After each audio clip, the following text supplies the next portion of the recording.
fitting song to what we're going to be talking about today.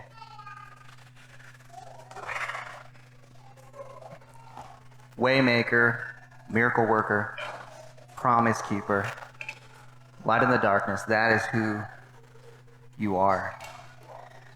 We're going into the book of Exodus, and we've spent basically 2 weeks kind of introducing the book. We've talked about the Pentateuch as a whole, and Jeff kind of framed out the Pentateuch for us as this story that contrasts two major individuals. And who are they? Who are the two major individuals in the Pentateuch? The Pentateuch is the first 5 books of the Bible. Moses and Abraham, right? And as you go through the narrative, you see that Abraham is regarded as this man of faith, right? God credited his belief to him as righteousness, whereas Moses is this man who lives under the law. And we see at the end of the text, Moses is not allowed to enter the promised land, the land that God has been leading them to. And why? And he excluded Aaron as well. Why? Because you did not believe in me and regard my name as holy. So there's this contrast between, it's pretty echoey, I don't know what's going on here. Do I need to move to a different spot? I'll move back here and see if that helps a little bit. There's this contrast between Abraham and Moses. Abraham, the man of faith, and Moses, the man under the law, who was denied his inheritance in the promised land because of his unbelief. Now, we're not saying that Moses isn't saved, but what Moses is doing through the Pentateuch is using this as an image.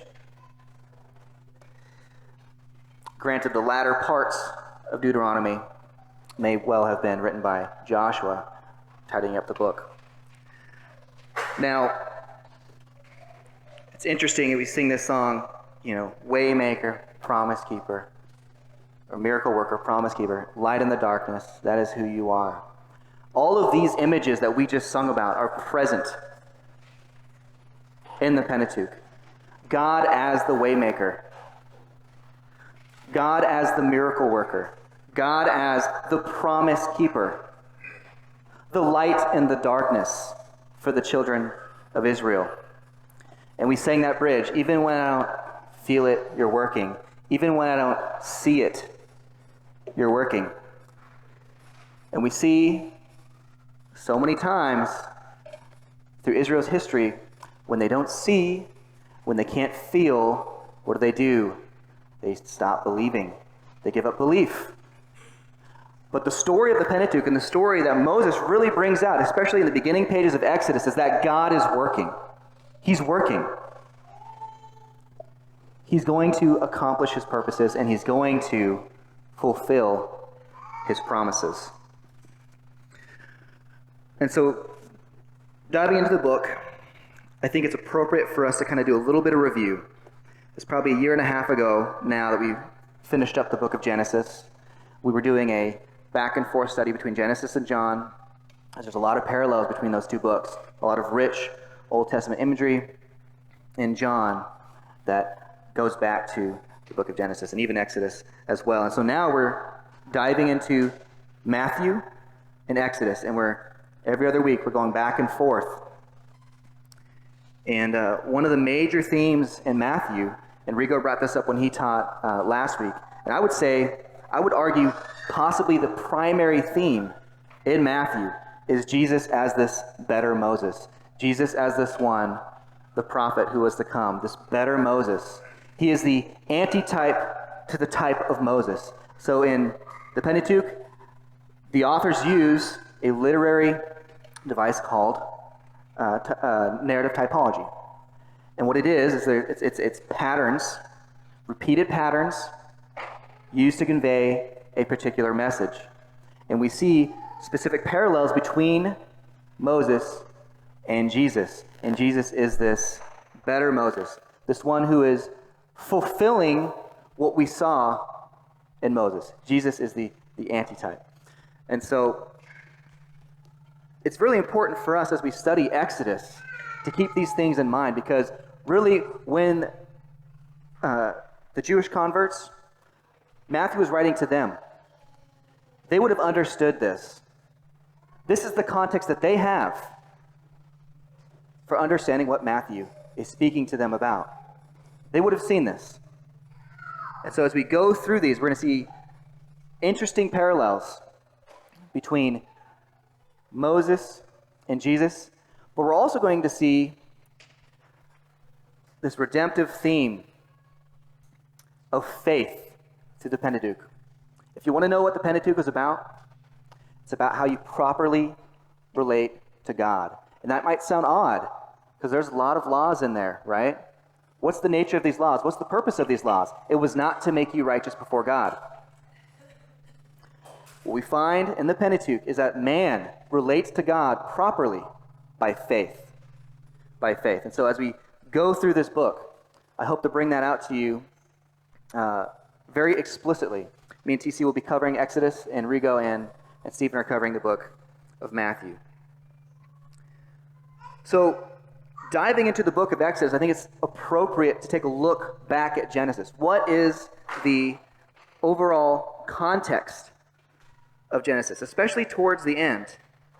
What are some major things that happened in Genesis that's going to frame what happens in Exodus? Because if you read from Genesis 50, the very end, to Exodus, it's a pretty continuous flow. Though the differences we find in Genesis is that it spans many years, right? Whereas Exodus seems to focus on just the life of Moses. But yeah, I have a question for you. For those of you who are here, you may remember, even if you weren't here, you may have some idea as to the context surrounding Genesis, the book of Genesis as a whole. What are some major things that happened in Genesis? And we have microphones spread out. Feel free to use the microphone, and that's just for the sake of our brothers and sisters who cannot make it and have to watch the video later. So Lee has one here. There's a gray button at the bottom. You can press that. When the green light turns on, that means the microphone's on. And so what happened in Genesis? Creation, that's a big event that happens, sure. Then the commission. What's that? The commission of man. The commission of man, yes. Conflict of the We talked seed. about... You, oh my gosh, you're good. You remember the narrative cycles we went through. And we're still waiting for number 5. Yes, and so you saw the creation, the commission of man, conflict of the seed, and judgment. And then it's repeated through the flood narrative, except for the judgment has not come after that, right? You have this judgment, this recreation, the commission of man, conflict of the seed, and through Genesis, really up until the time of Jesus, you have this conflict of the seed. The enemy trying to squash the promised seed that God had promised. What else? Who's the major character in Genesis? Abraham. Abram, who became Abraham. What do we know about him? Jeremiah? God called him to leave his family and go to a land that God would show him. Right. He called him to go into a foreign land. He was a stranger in a foreign land. What else do we know about Abraham?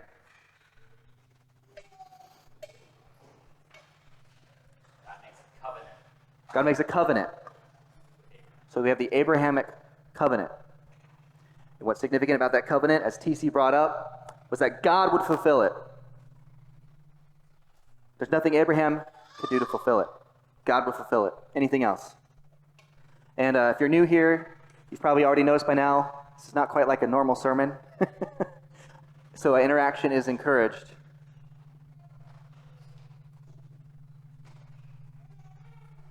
What happens in Genesis 15?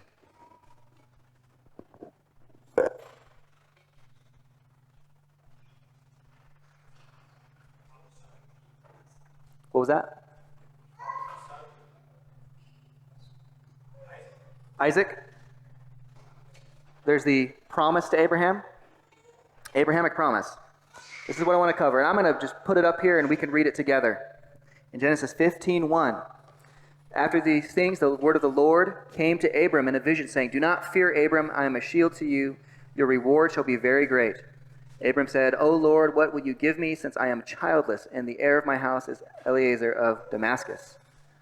And Abram said, "Since you have given no offspring to me, one born in my house is my heir." Then behold, the word of the Lord came to him, saying, "This man will not be your heir, but one who will come forth from your own body. He shall be your heir." And he took him outside and said, "Now look toward the heavens and count the stars, if you are able to count them." And he said to him, "So shall your descendants be." Then he believed in the Lord, and it was reckoned to him as righteousness. Paul uses this in several of his letters in Galatians and Romans, saying that Abram was justified by faith, not by works of the law. The law was powerless to bring righteousness. But Abraham was justified by faith. And here we see that. The Lord reckoning his belief to him as righteousness. It goes on down in verse 12. Now when the sun was going down, a deep sleep fell upon Abram, and behold, terror and great darkness fell upon him. God said to Abram, "Know for certain that your descendants will be strangers in a land that is not theirs, where they will be enslaved and oppressed for 400 years. But I will also judge the nation whom they will serve, and afterward they will come out with many possessions. As for you, you shall go to your fathers in peace. You will be buried at a good old age. Then in the 4th generation they will return here, for the iniquity of the Amorites is not yet complete." And the reason I share this portion of Scripture, because here we see this prophetic vision that God gives Abram regarding the captivity of Israel in Egypt, and also partly a reason for it. Part of this is going to be the means by which God brings judgment upon the Amorites. He's giving them themselves, I would say, time to repent and turn to God. The sins of the Amorites is not yet complete. Kind of going on to this promise where he said that, where God recognizes or reckons Abram righteous because of his belief. We see this theme develop, the law of faith. Maybe I shouldn't have called it a law, maybe a rule, the theme of faith. If you would, please turn to Genesis 26, 3 through 5.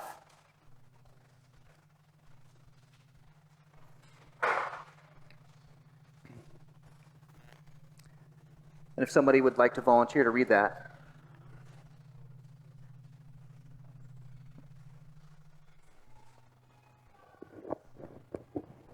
Sojourn in this land, and I will be with you, and I will bless you. For to you and to your offspring I will give all these lands, and I will establish the oath that I swore to Abraham your father. I will multiply your offspring as the stars of heaven, and I will give to your offspring all these lands, and in your offspring all the nations of the earth shall be blessed. Because Abraham obeyed my voice and kept my charge, my commandments, my statutes, and my laws. Who is God speaking to here? Isaac, right?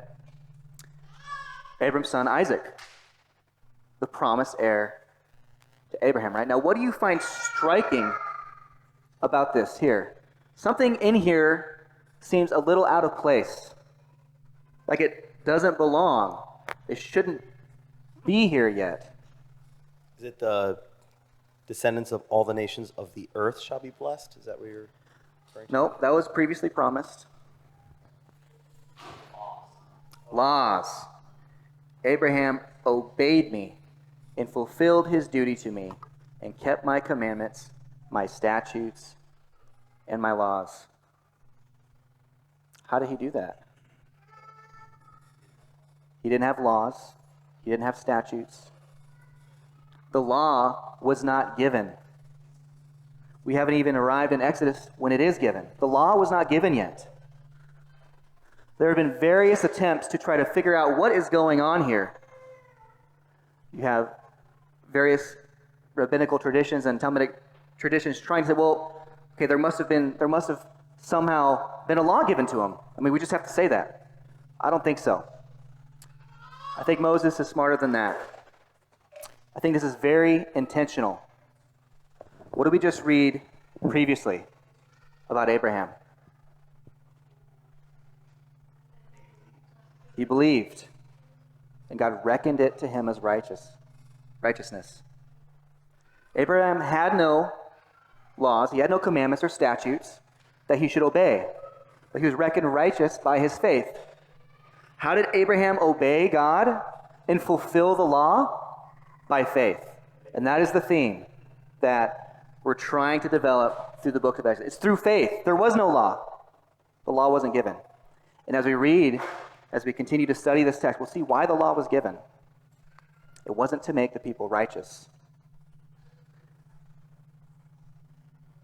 So, I just wanted to hit on that a little bit. Now, what else do we know about Abraham, about his descendants? Oh, one further note. Just kind of going back to this theme of promise keeper. God made this promise to Abraham. He's now making this promise to Isaac, right? He's furthering it down. Okay? God's keeping his promises. What else do we know about Abraham and his descendants? Abraham fathered Isaac. Isaac fathered Jacob and Esau, right? But as we trace the seed through Genesis, we saw that the promised seed would come through Jacob, not Esau, right? And so we have this progression, Abraham, Isaac, and Jacob, and this is starting to kind of get us current with where we're at now. Who are Jacob's sons?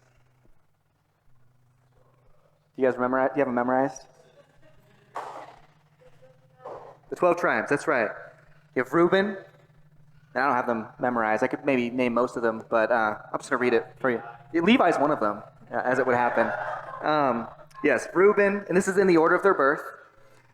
Reuben, Simeon, Levi, Judah, Dan, Naphtali, Gad, Asher, Issachar, Zebulun, Joseph, and Benjamin. Right. Which one of these were the sons of Rachel? Joseph and Benjamin. And the others were born to Leah, and then Bilhah, something like that, and Zilpah, right? Bilhah and Zilpah were Abraham's concubines. And so here's just like a quick little chart to show you that there. Hopefully you can read that. It kind of shows the descendants of Jacob there. So he has these sons, and what happens with the 12 sons? What happens with the son, particularly the sons and Joseph? What do we know happened there?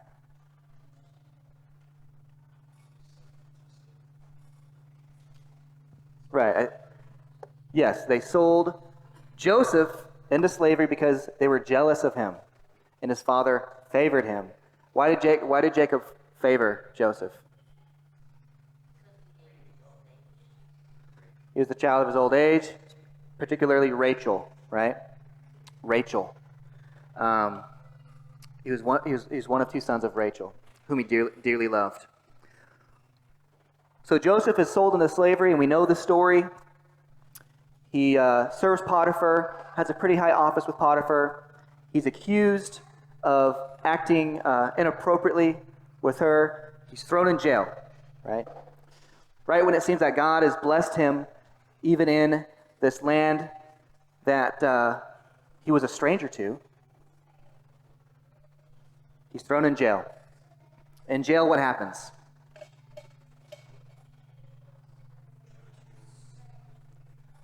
Yeah, he has the who is it? The cook and the oh man, I'm drawing a blank. Cupbearer. That's right, cupbearer. Right. And we know what happens to the cook, right? Isn't that right? Yeah, and the cupbearer, his life was saved. And then he forgets to mention to Pharaoh, I don't know how he would forget this. He forgot to mention to Pharaoh this guy who interpreted his dream in prison, right? Until many years later, and Pharaoh's having trouble interpreting these dreams. He's having these dreams over and over again about wheat and cows, and they're starving and they're getting eaten up. And Joseph comes and interprets his dreams for them, and Pharaoh elevates his position. And if we turn to Genesis 41, or 40, verse 1, or starting in verse 40, that citation's messed up, sorry about that. It says, "You shall be over my house, and according to your command all my people shall do homage. Only in the throne I will be greater than you," Pharaoh said to Joseph. "See, I have set you over all the land of Egypt." Then Pharaoh took off his signet ring from his hand and put it on Joseph's hand, and clothed him in garments of fine linen, and put the gold necklace around his neck. He had him ride in a second chariot, and they proclaimed before him, "Bow the knee," and he set him over all the land of Egypt. Moreover, Pharaoh said to Joseph, "Though I am Pharaoh, yet without your permission no one shall raise a hand or foot in all the land of Egypt." Then Pharaoh named Joseph Zaphanath Paneah. I'm sure that means something somewhere. And he gave him Asenath, the daughter of Potiphera, priest of On, as his wife. And Joseph went forth over the land of Egypt. And so we see this rise of Joseph, this elevation. God blesses him despite being sold into slavery.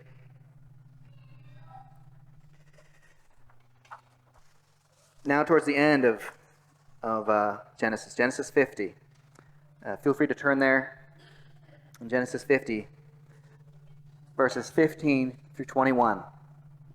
Jacob dies.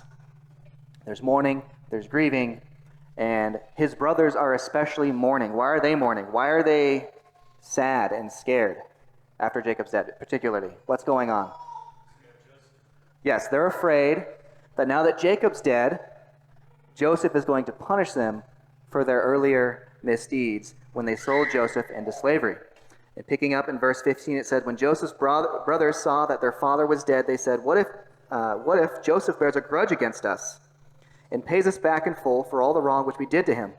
So they sent a message to Joseph, saying, "Your father charged before he died, saying, Thus you shall say to Joseph, Please forgive, I beg you, the transgression of your brothers and their sin, for they did you wrong.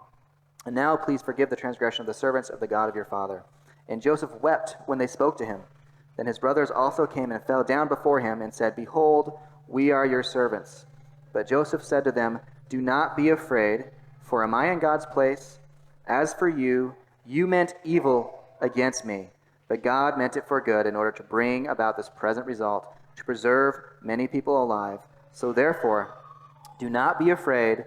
I will provide for you and your little ones." So he comforted them and spoke kindly to them. Here we see this overt, this explicit recognition that God is working.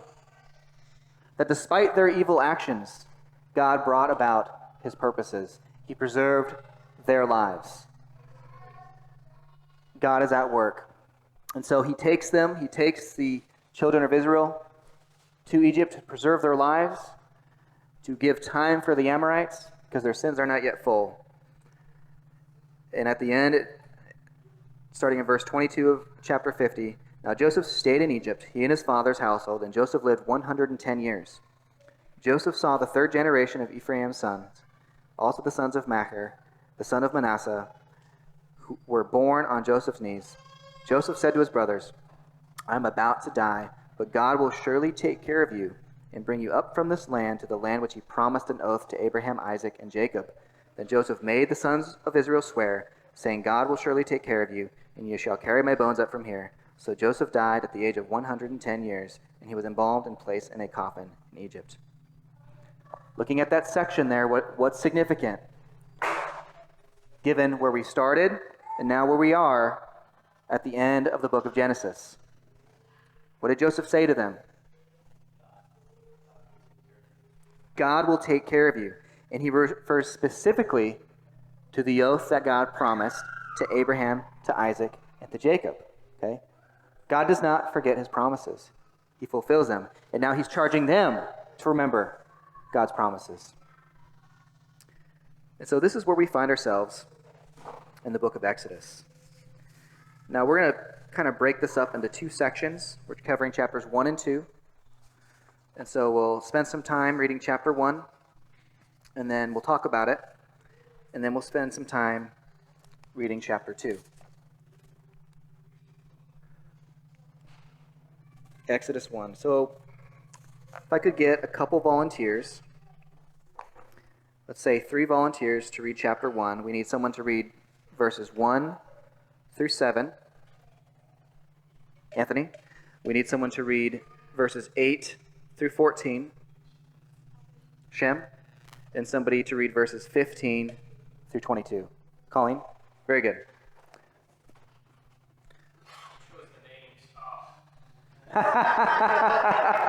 Do you want to give up your section? Everyone's going to hear some new names today. Now these are the names of the sons of Israel who came to Egypt with Jacob. They came each one with his household: Reuben, Simeon, Levi, and Judah, Issachar, Zebulun, Benjamin, Dan, Naphtali, Gad, and Asher. All the persons who came from the loins of Jacob were 70 in number, but Joseph was already in Egypt. Joseph died, and all his brothers, and all that generation. But the sons of Israel were fruitful and increased greatly and multiplied and became exceedingly mighty, so that the land was filled with them. Now there arose a new king over Egypt who did not know Joseph. And he said to his people, Behold, the people of Israel are too many and too mighty for us. Come, let us deal shrewdly with them, lest they multiply. And if war breaks out, they join our enemies and fight against us and escape from the land. Therefore they set taskmasters over them to afflict them with heavy burdens. They built for Pharaoh store cities, Pithom and Ramses. But the more they were oppressed, the more they multiplied and the more they spread abroad. And the Egyptians were in dread of the people of Israel. So they ruthlessly made the people of Israel work as slaves and made their lives bitter with hard service in mortar and brick and in all kinds of work in the field. In all their work, they ruthlessly made them work as slaves. Then the king of Egypt said to the Hebrew midwives, one of whom was named Shiphrah and the other Puah, when you serve as midwife to the Hebrew women and see them on the birth stool, if it is a son, you shall kill him, but if it is a daughter, she shall live. But the midwives feared God and did not do as the king of Egypt commanded them, but let the male children live. So the king of Egypt called the midwives and said to them, Why have you done this and let the male children live? The midwives said to Pharaoh, Because the Hebrew women are not like the Egyptian women, for they are vigorous and give birth before the midwife comes to them. So God dealt well with the midwives, and the people multiplied and grew very strong. And because the midwives feared God, he gave them families. Then Pharaoh commanded all his people, Every son that is born to the Hebrews you shall cast into the Nile, but you shall let every daughter live. Thank you. So just recommendation for the parents who are in basically family building stage. If you're looking for Bible names, I don't recommend Puah. Just throwing that out there. Maybe that's not how you pronounce it. I saw you smile a little bit when you read that. Was that? Okay, so kind of an interesting account. We see that the story of Exodus really continues without interruption from the book of Genesis. And it recounts a genealogical list of Jacob's sons, which we already talked about earlier. And it said that the number of total persons was 70. That's interesting. Why is that interesting? In Genesis 10, the same number of nations, 70, is mentioned in the descendants of Adam and Noah. Okay, and so numbers are kind of important in the Bible. I'm not saying there's a secret numerical code. I reject that kind of stuff. But they are used purposefully. So I didn't really have nothing else to dive into there. It's interesting that 70 is used. Now we go through to verse 6. Joseph died and all his brothers and all that generation. From a narrative standpoint, this is very significant. Why is this significant?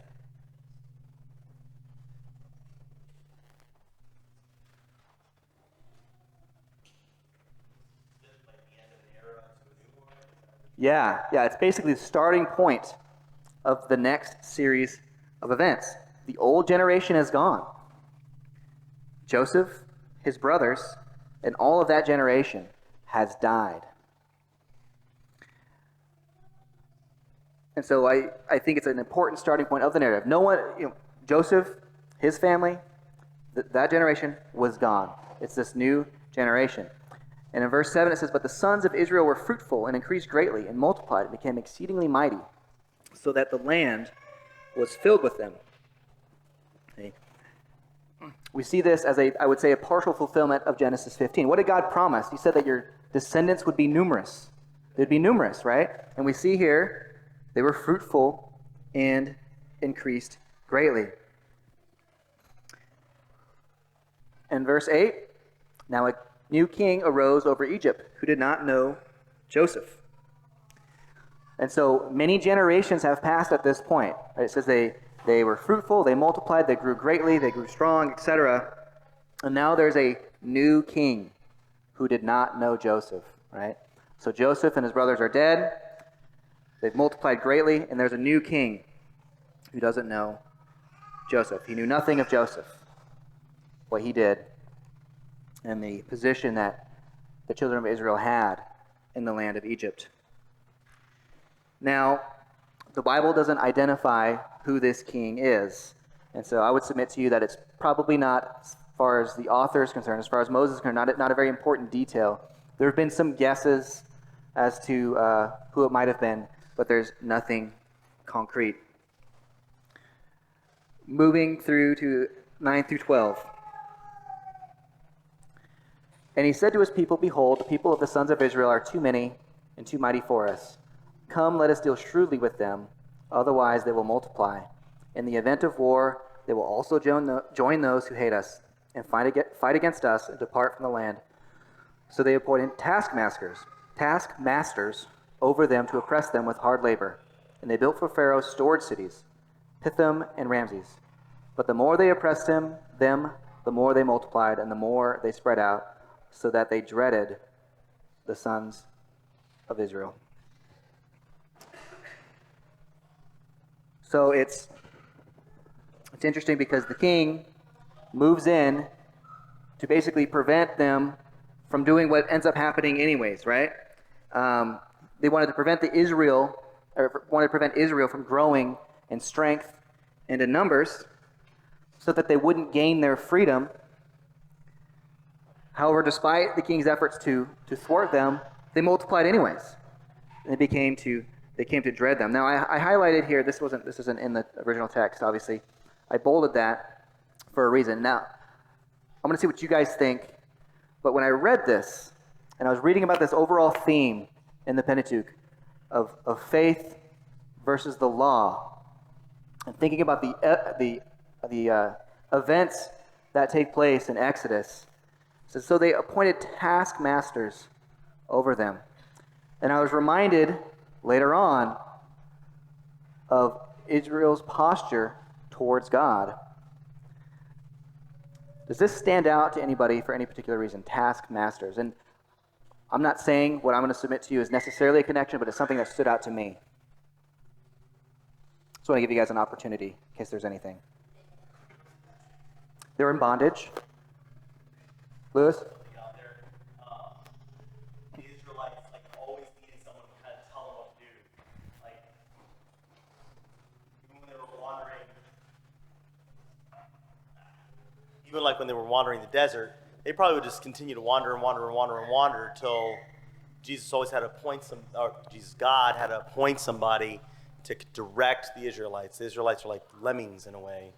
I don't know if that's what you're getting at. Or... Kind of. Stephen? Throw the mic. We should have individual mic for everybody. Well, these taskmasters were essentially ruling over them.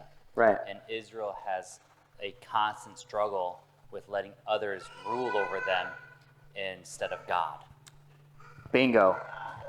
Did you have something, Jeremiah? I'm just the mic. You're just the mic guy.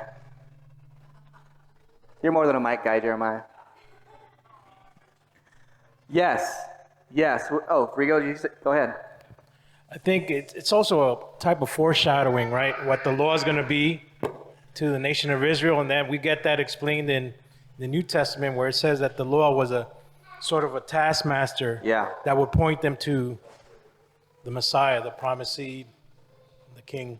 Yeah. I'd never really put that connection before.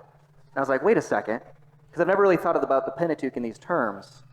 As we contrast Abram and Moses. But yes, and what does Israel do? If you remember the story, when they're with Moses, what are they constantly doing? Complaining. And what do they say? It's like, what do they say what they want to do? They want to go back to their taskmasters, right? And they do this until Exodus 19. I think God gives them what they want. He gives them a taskmaster. He gives them what they want. You want to live under the law? You want to be ruled? Here's a law to rule you, a burden. He gives them what they want. It even says in the New Testament, the law did not come to make them righteous, but it became because of trespasses, because of unbelief. They constantly did not believe God, and so he gave them the law, ultimately to point them to God as the one who should rule over them, as God whom they should have faith in and trust. So I thought that was interesting. Moving on to,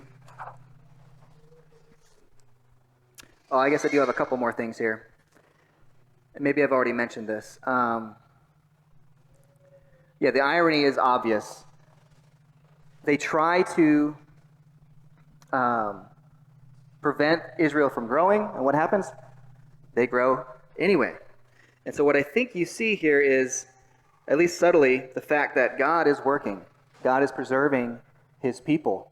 It's not very explicit about it here, but despite the devices and machinations of the Egyptians, God is fulfilling his promise.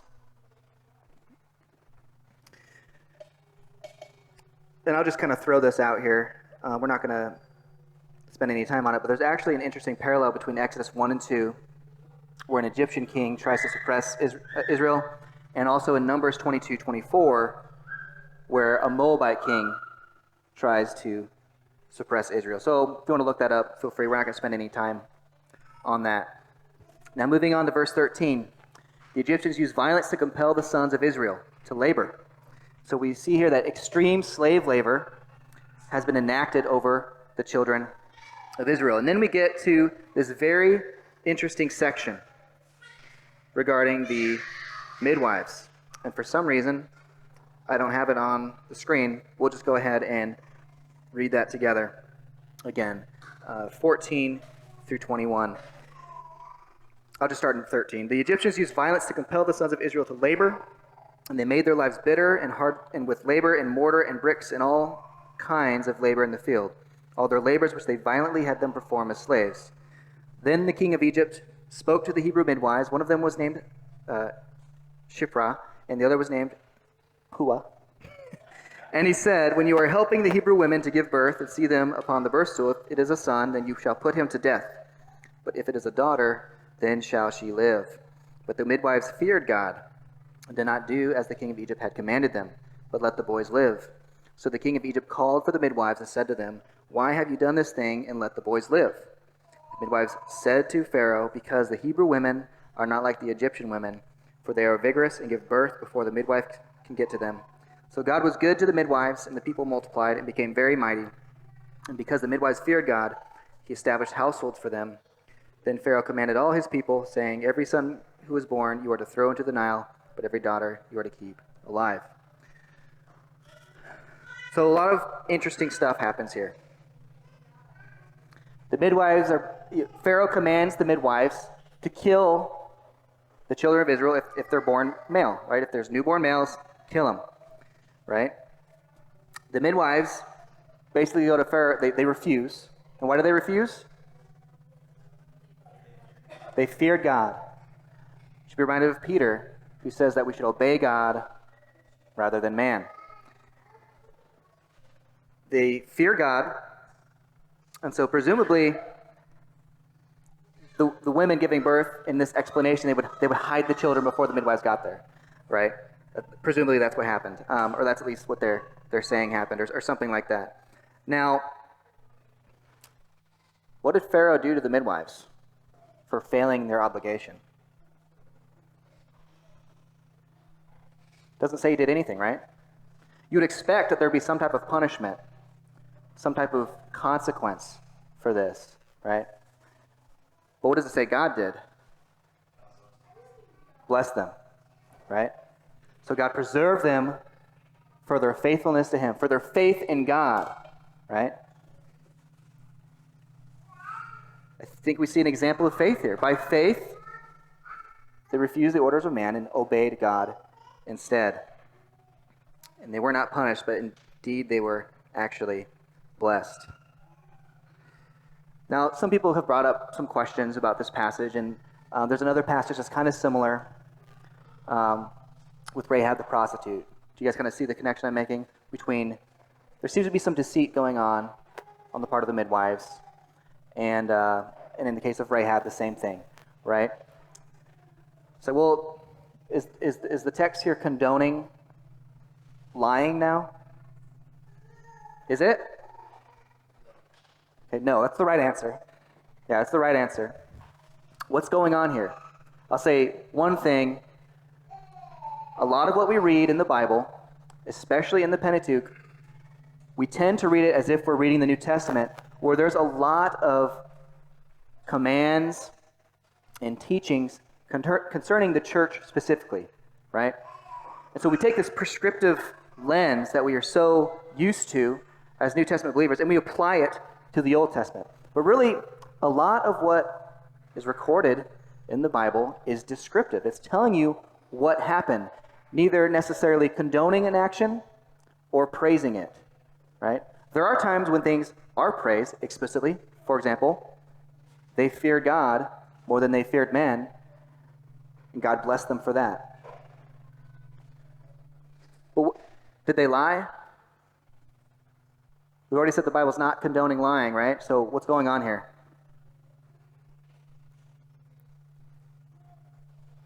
Any thoughts?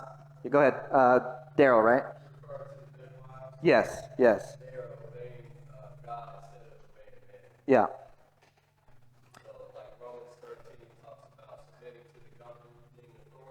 Yeah.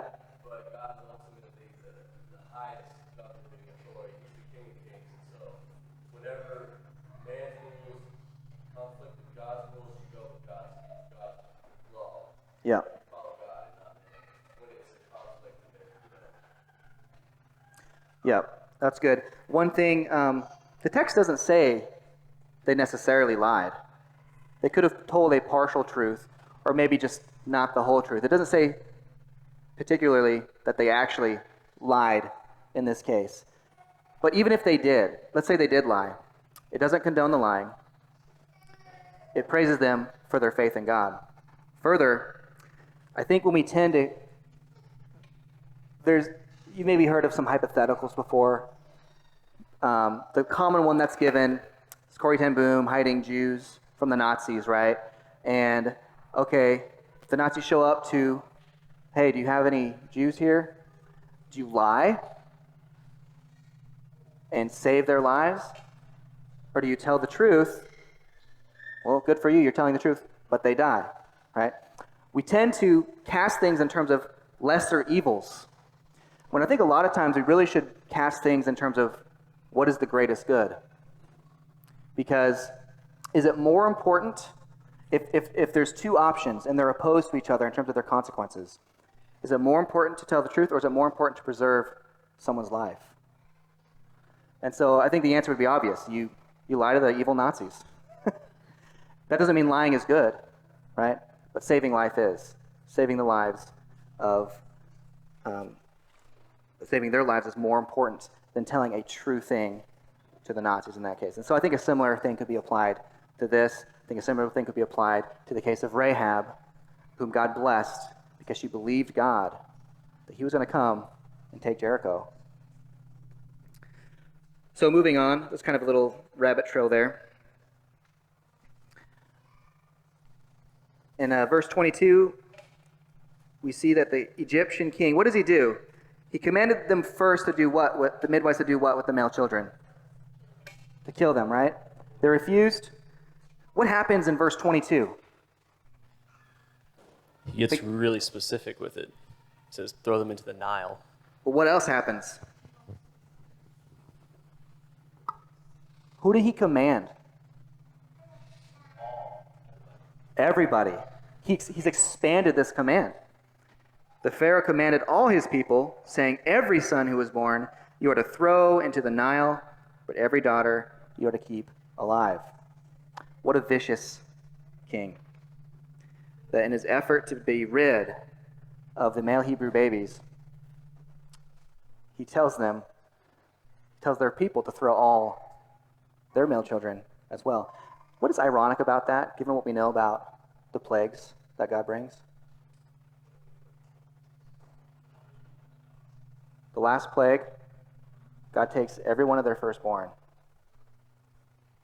It's interesting. It's very interesting. But that's all I'm going to say about that.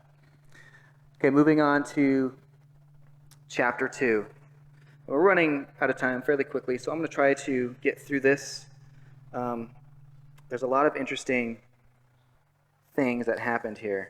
A lot of foreshadowing that happens in this section. This is now talking about the, where am I at? I lost my place. Here we go.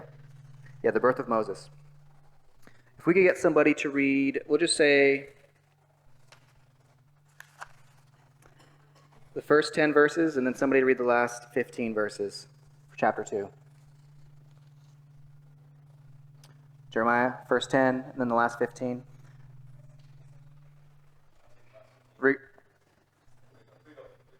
Rigo got it? All right. Now, a man from the house of Levi went and took as his wife a Levite woman. The woman conceived and bore a son, and when she saw that he was a fine child, she hid him 3 months. And when she could hide him no longer, she took for him a basket made of bulrushes and daubed it with bitumen and pitch. She put the child in it and placed it among the reeds by the river bank. And his sister stood at a distance to know what would be done to him. Now the daughter of Pharaoh came down to bathe at the river, while her young women walked beside the river. She saw the basket among the reeds, and sent her servant women, and she took it. When she opened it, she saw the child, and behold, the baby was crying. She took pity on him and said, "This is one of the Hebrews' children." Then his sister said to Pharaoh's daughter, "Shall I go and call you a nurse from the Hebrew women to nurse the child for you?" And Pharaoh's daughter said to her, "Go." So the girl went and called the child's mother. And Pharaoh's daughter said to her, "Take this child away and nurse him for me, and I will give you your wages." So the woman took the child and nursed him. When the child grew older, she brought him to Pharaoh's daughter, and he became her son. She named him Moses, because, she said, "I drew him out of the water."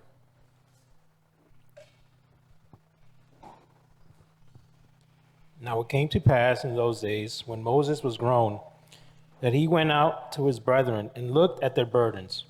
And he saw an Egyptian beating a Hebrew, one of his brethren. So he looked this way and that way. And when he saw no one, he killed the Egyptian and hid him in the sand. And when he went out the second day, behold, 2 Hebrew men were fighting, and he said to the one who did the wrong, "Why are you striking your companion?" Then he said, "Who made you a prince and a judge over us? Do you intend to kill me as you killed the Egyptian?" So Moses feared and said, "Surely this thing is known." When Pharaoh heard of this matter, he sought to kill Moses. But Moses fled from the face of Pharaoh and dwelt in the land of Midian, and he sat down by a well. Now the priest of Midian had 7 daughters, and they came and drew water, and they filled the troughs to water their father's flock. Then the shepherds came and drove them away, but Moses stood up and helped them and watered their flock. When they came to Reuel, their father, he said, "How is it that you have come so soon today?"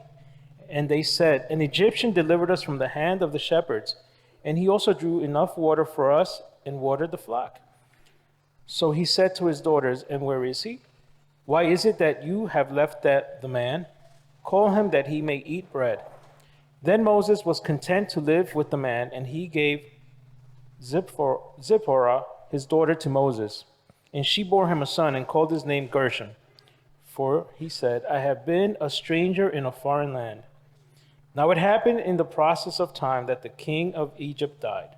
Then the children of Israel groaned because of the bondage, and they cried out, and their cry came up to God because of the bondage. So God heard their groaning, and God remembered his covenant with Abraham, with Isaac, and with Jacob. And God looked upon the children of Israel, and God acknowledged them. Thank you. So we're going to kind of cover this in 2 big chunks, verses 1 through 10. We see here the account of Moses, right? And it's interesting because his life is in danger, right? And he is going to be the deliverer of the children of Israel, but we find himself here being delivered, right? And ironically, his mother does what the king commands. She puts him into the Nile, right? Albeit, he was placed inside a reed basket. Maybe a sort of ark that preserved his life. And how is the irony furthered in this situation? She does what she's supposed to do, throws him to the Nile. Then what happens? Yeah, who ends up saving him? Pharaoh's own daughter. And not only that, who nurses him? His mother. God is in control. God is working.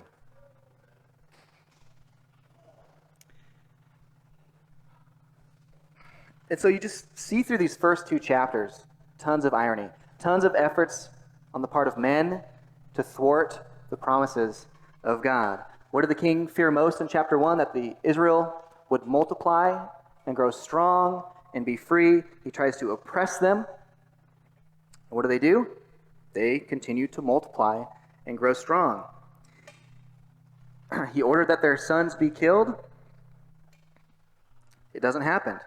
He expands the order to all in Egypt to cast their newborn sons into the Nile. What happens? The one who would actually lead Israel out of Egypt was saved by his own daughter. Through these events, I think Moses is showing that they're not mere coincidences. Okay? God is at work. God is at work. Then we turn to verses 11 through 22, and this is Moses' early life. And we have 2 narratives that seem to kind of foreshadow what's going to happen to Moses in the narratives that follow. Consider the account of Moses rescuing the Israelites being beaten. What happens? What does he do? Yeah, he kills the Egyptian taskmaster. Okay? And what? He kills the taskmaster. And so we see this foreshadowing. He delivered them. He's going to be a greater deliverer later for the entire people. But then he goes back to them. Or he sees, no, not to them specifically. He sees 2 other Israelites fighting each other. And he says, "What are you guys doing?" And what do they say?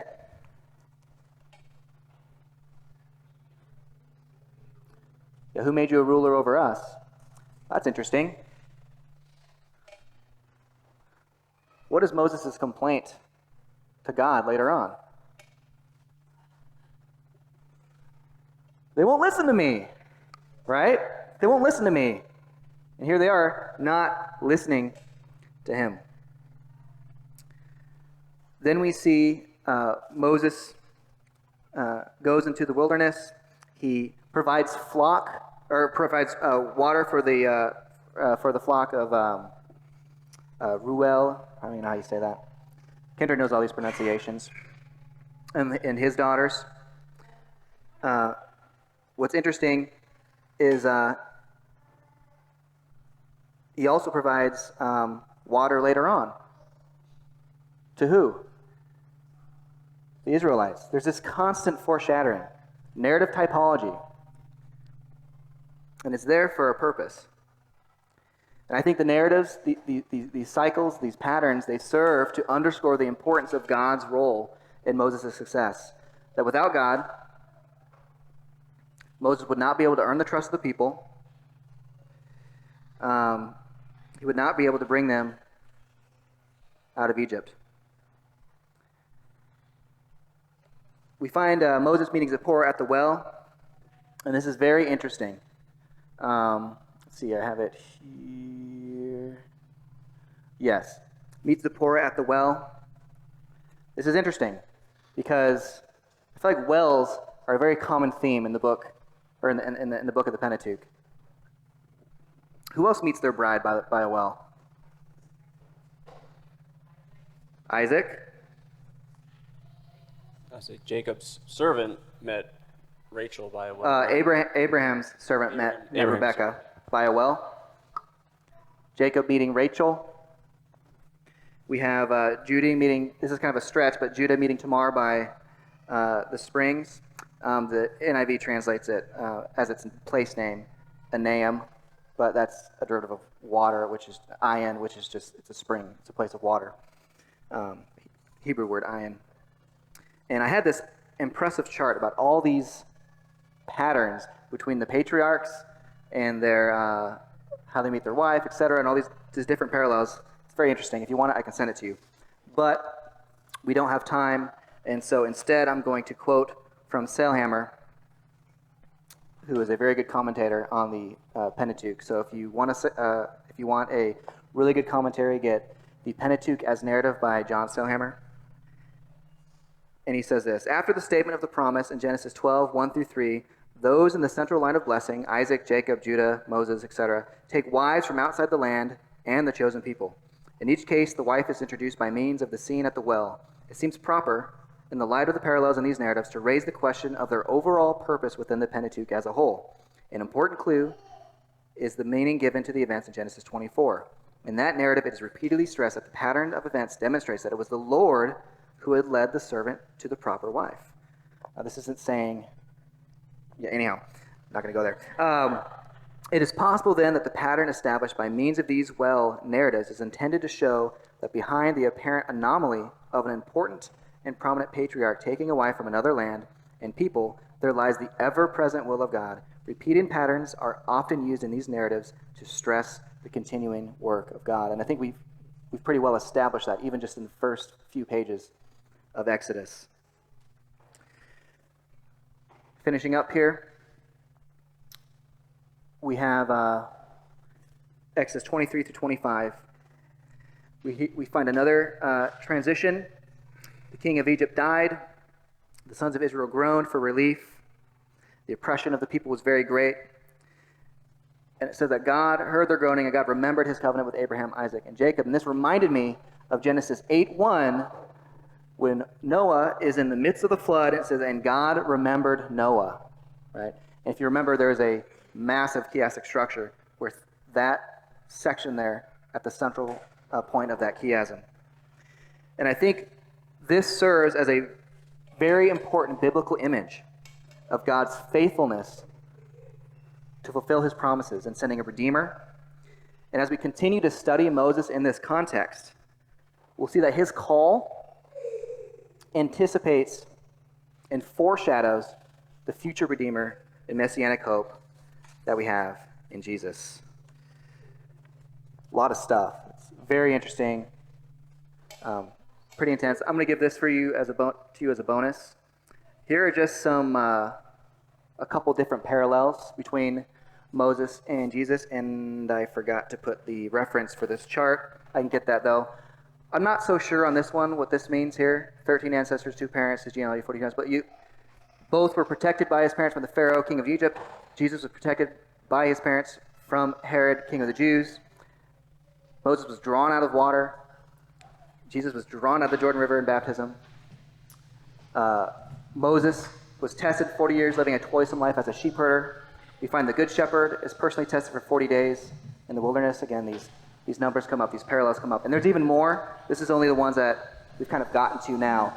There's one other interesting parallel between the deliverance of Israel from the hands of the Egyptians and the deliverance of God's people as a whole in Jesus Christ. It's interesting because they were told that they were going to be in the land of Egypt oppressed for how many years?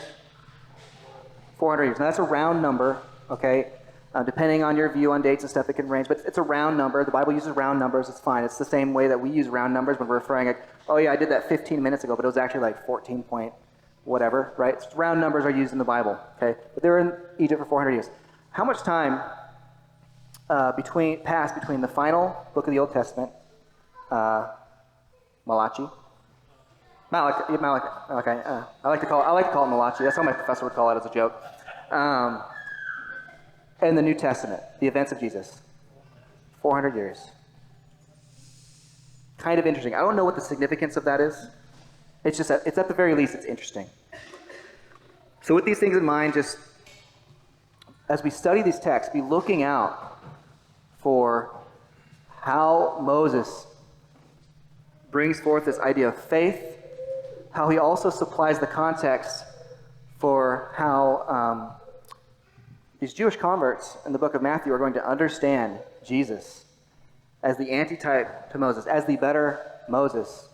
And going outside of Matthew, you know they recognize this. If you go to John, I think it's John 5 or 6, after Jesus feeds the 5,000 and divides the loaves and the fish. And what does it say that people do? They came and wanted to make Jesus king by force. And in that section on the bread and the loaves, there's Old Testament references back to Moses in the wilderness and the manna. And we see Jesus here doing greater things than Moses. So just be on the lookout for these parallels. And keep in mind that I think what it's showing is that God is working. You know, He is the way maker. He's the promise keeper. He's the miracle worker, the light in the darkness. He's constantly working. And He's even working in our lives now. Even when we don't see it, even when we don't feel it, God is working. We can trust Him. And the way that we should relate to Him is by faith, by trusting in Him. So with that, I'll close this in prayer, and the worship team will sing a song. Heavenly Father, we just thank You for the Pentateuch and Your words to the children of Israel through Moses. We thank You for the messianic hope in Christ, the promised seed who crushed the head of the serpent. And we await His return now. We anticipate His return and look eagerly for it when our faith shall be made sight.